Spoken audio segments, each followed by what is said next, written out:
He's going to show us some of the British Council services which are online. Nick is a very good friend of ours in Agadir. He's becoming addicted to us. Okay, Nick is going to give us his presentation and still a workshop. Yeah, and a workshop later on because Nick is a bit busy and he will be leaving soon. Yes, unfortunately. Yeah, unfortunately. Yes. Okay, Nick, I give you the floor. So I have someone else. Thank you very much. Good morning. Thank you very much for welcoming me to Agadir. Again, it's my third visit, I think. Maybe more, since February. So I'm addicted to Agadir, as Ahmed said. This morning, I'm going to give you some information about two of the British Council online services which are available for you to use. Specifically, a website called Teaching English, which is designed for teachers, and a website called Learn English, which is designed for learners. Now, obviously, some of you will know these websites already from talking to some of you. It's obvious that you do. Some of you maybe visited it some time ago and have forgotten about it or haven't visited it for some time. Some of you maybe have never seen it. So this is kind of a mix of an introduction to these websites and a reminder at the same time. Can I ask you quickly, if you have used the Teaching English website, can you wave your hand? Okay, so it's about just under half, I think. If you have used, or if you've maybe encouraged your students to the Learn English website, can you wave your other hand? So about the same. No, fewer. Okay. So I'm going to give you some information on some slides, and also I'm going to show you a couple of videos of the websites. If you are a frequent user, hopefully I can show you something that you haven't seen before. But I apologise if you're an expert user and that's not the case. Fortunately, I'm the last speaker this morning, so I can take as long as I want. I'm joking. So, first of all, Teaching English website. teachingenglish.org.uk. If you type in Teaching English British Council into Google, then you'll find it. I guess the main point about both these websites is that they are free to use. In order to use all of the services available on the website, you need to register, but that's as easy as setting up a Gmail account. And if you don't want to receive lots of newsletters and emails, then you can opt out of that. So it's completely free.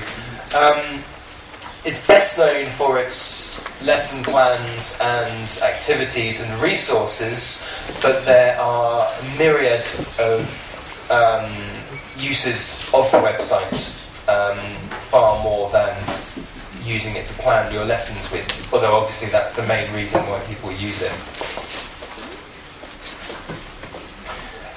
So, you'll find free teaching material to download in the form of PDFs, in the form of MP3 files for listening texts. The teaching resources are divided into activities, which you can use in the class. So depending on what topic and what language point you're teaching, you can search for that language point or search for that topic in the website, and you might find, for example, a 15-minute speaking activity or a half an hour controlled practice grammar activity. Or you may even find a whole lesson on that topic, which comes with teacher's plan, worksheets for students, a listening text with a tape script which you can download and use that fantastic little cube as a speaker to play in your class. So all you need to do is to print out the PDFs, download the MP3 file, and then you're ready to go. So it's really useful from that point of view. If you just want a quick activity, do with your class and you can't think of one, or if you want a whole lesson on a certain topic to do with your class. And this is really useful. A common example, my students were always talking about Facebook, and they wouldn't stop talking about it. And I found a lesson on teaching English, which is a whole lesson about Facebook. Brought that into the class, students absolutely loved it, and I managed to tweak it so it was relevant to the language points that we were doing. Also, the website is constantly updated, so you'll find lesson plans on, for example, high-profile news events or up-to-date topics which you might want to do with your classes. There's also a lot of stuff on the website to help you with your professional development, including interviews, video interviews, and articles by top English language teaching authors, Dave Willis, Jeremy Harmer, Scott Thornberry, for example. And it's interesting what Youssef was saying about training courses, because on the website there are training courses available for teachers in a variety of different areas. And also articles on, again, a variety of areas of English language teaching, on methodology, on skills, on systems. So the 5 areas that the site is divided into, you can see up here. As I said, the teaching resources are most likely the most popular of the areas on the site, because it's so easy to use. All you need to do is log on, search for what you want, find it, print it out, download it. And we're going to take a look at some of these in more detail in a minute, because it makes more sense when you see them on a video rather than just on a slide.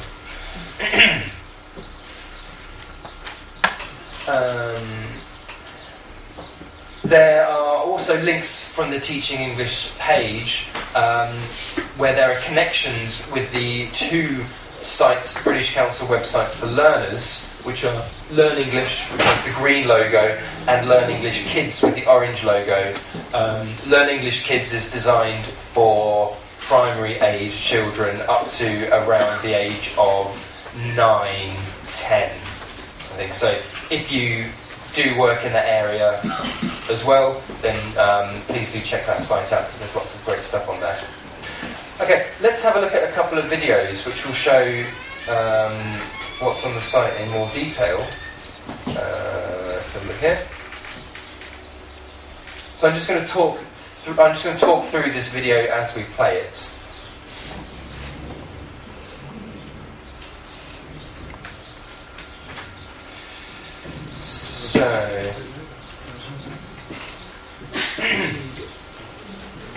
So you can see the layout of the site here. There's an area for comments which users can post in order to interact with other users.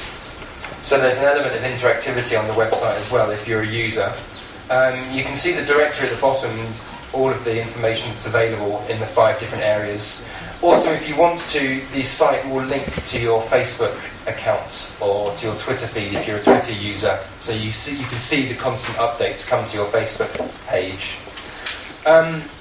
You can see the 5 areas at the top of the bar here. We'll take a look first at teaching resources. And you can see here lesson plans and activities are the 2 first tabs which come up. What I usually do is, rather than looking through, you can look at the A to Z of content down here in the bottom right, or you can actually search for whatever it is you're looking for. And as you can see, there's so much material on there that's constantly updated. Lesson plans again, so for a whole lesson, usually lasting between an hour and a half, but obviously you can edit it if you want to take some things out or put some things in. And again, you've got A to Z directory and you can search. So here's a lesson about film festivals. You can see 60 to 90 minutes. It tells you the level it's designed for as well, and the aims of the lesson, and what materials are there. There's a teacher's guide worksheets for students, etc. If you like using literature in your classroom, there's a lot of information and lesson plans and resources on the website to do with literature. Whole lessons based around poems, short stories, drama, and activities which will use these texts as well. So this is really nice if you or your students like using literature in your classroom, and maybe you don't have a lot of readers, or maybe not enough readers for each student. This is quite a nice way of, an alternative way of doing this. The teacher development area is, I think, quite exciting. You can actually, depending on your experience as a teacher, you can get guidance on what your next steps in your career should be. So you can see the different levels down here. Maybe you're starting, maybe newly qualified, maybe developing, depending on how many years you've been teaching and what training you've had. But for each of these categories, you can click on them. So this is for a teacher who's been teaching for about 2 years after qualifying. You can see there's a video interview with a teacher who's at this stage. It outlines the profile of these kind of teachers. We won't listen to Marina for too long. But what's very helpful is, here we go, what teachers tell us they do at this stage, and some downloadable files, some articles, and here's a fantastic, it's an actual planner, a career planner, if you've been teaching for 2 years after qualifying and you want to go forward. So that's a really, really, really good resource if that's how you're thinking of where do I go from here as a teacher. Training courses, as we were saying, obviously free teacher training materials. Some of the materials are self-access and online courses that you can do in your own time, using e-learning. One of the most popular ones is Tkt Essentials. The way this one works is that you get, I think, on the course on your own, you get, I think, the first 3 units online if you're a registered user.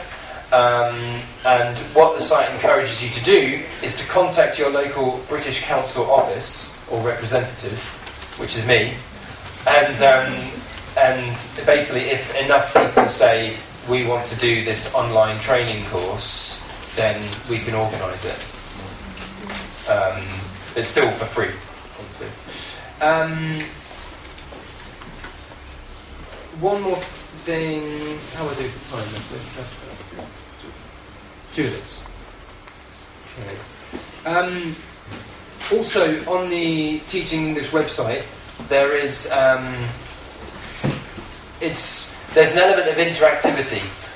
If you're a registered user, there's a community section where you can contribute to and read forums. So if you've got a problem with your class, type this question into the forum and you'll get answers from teachers from all over Morocco, all over the region, all over the world, who might suggest solutions.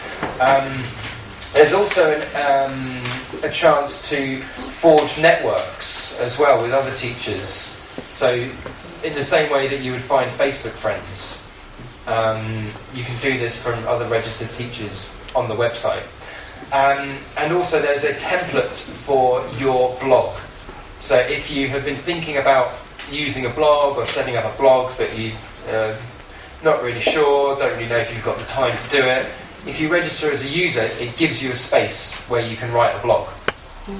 So it's bringing the 2 areas together, I guess you could say. It makes it a lot easier. I find you've got Facebook, you've got a blog, you've got a wiki page, you've got 3 websites that you're a member of. It's difficult. We haven't got the time to keep track of all of this, all of our online lives. So any way you can bring them together is fantastic in my book. So this is Teaching English. Like I say, absolutely free to use. Register in order to get the most out of it. Very quickly, I will show you a video of the Learn English website, which is designed for students, which you can tell your students about. This can be used by, some teachers use this in the classroom, some teachers set homework from this site, some teachers just tell their students about it to get them to use it outside of the classroom. It's great for during the holidays if students say to you, or students' parents say to you, how can my son or my daughter carry on with their English outside of school?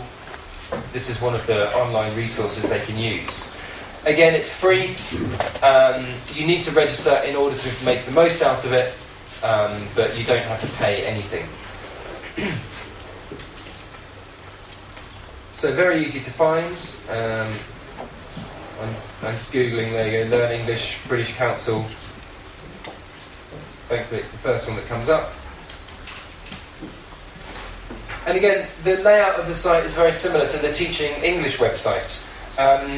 For me, one of the best features is the listening texts which are available, the videos which are available on the site, because it's great to use YouTube as a learner for yourself, but if you've got video content and there's also questions which are going to challenge you, so you're going to actually use it to improve your language level, I think that's brilliant. Word on the Street is a TV show in which two people travel around the UK to various places of interest, not just to, Trafalgar Square, the Houses of Parliament, but to more exciting places which are more relevant for young people. Elementary podcasts are very popular and can all be downloaded from the Learn English website. There's also an app which is available on iTunes and Android for smartphones with the elementary podcasts. Fantastic. Pardon me. There are plenty of grammar and vocabulary exercises on the Learn English website which you can direct students towards, or you can just show them how to use it. And you can see here, this is a list of all the grammar, all the language points which are on there. There's a range of both exercises and games which students can use. So depending on if they're revising for a test, you might direct them to some exercises, or if you have the opportunity to use this in your computer lab at school, you might do that. Or alternatively, show them the games if you think that's going to motivate them more. So here we've got a little exercise, a little close gap fill with inserting prepositions. That's not me. I promise. So you can see, and it's good as well because you get your score instantly. You can instantly see your mistakes. You don't have to wait, and then some sites you have to send it off, and then they email you the results, and you have to go back again, and it gets a bit boring, and you lose interest. The games are fantastic. A lot of the games are also available as apps, again on iTunes or Android, all free. I think the one we're going to take a look at is available on Android. Yeah, I think so. WordShape, which is a fun little game. You've probably seen this before or something like it. I'm not very good at this game. So shake up the words, and there you go, and you need to make as many words as you can from the letters. It's basically, is it Boggle? Is that the board game that's... It's a bottle game. Boggle, yeah. I don't play it for very long though, because I'm not very good at it. What might be relevant for your students, if they're interested maybe in business English, maybe for high school students, if they've expressed an interest in using English because they want to use it to improve their job prospects, there's areas for business English, and also for IELTS. Maybe your students are thinking about taking IELTS in the future. You can give them an introduction to this if they're a bit older, perhaps. Again, students need to register really to get the most out of the website. Once they do that, they can contribute to forums, they can connect with other learners, they can share content with their friends who are also registered on the site. And again, they can, if they want to, they can link their Facebook page to Learn English, which means that they're always going to receive updates straight to their Facebook page. For me, when I never actually log on to Learn English or Teaching English, I always just check my Facebook page and follow the links directly from there. So I never actually open my browser and choose to go to Teaching English. I always follow it through Facebook. You can see here, I think I did a search there for football, which is a topic that I would be interested in as a learner, and you can see there's activities that learners can do for that. Okay. I think that's about everything. The key, I think, is if you haven't had a look at these websites, or if you've had a look at one of them but not both of them, have a look and play around, and I'm convinced that you'll find something that's of interest to you. And please do contact me if you've got any questions or any comments or anything at all. There's my email up here, or you can find me on Facebook link. Rather cringy, I put that. Thank you very much for your attention, and hopefully I'll see some of you later on at my workshop. Thank you very much.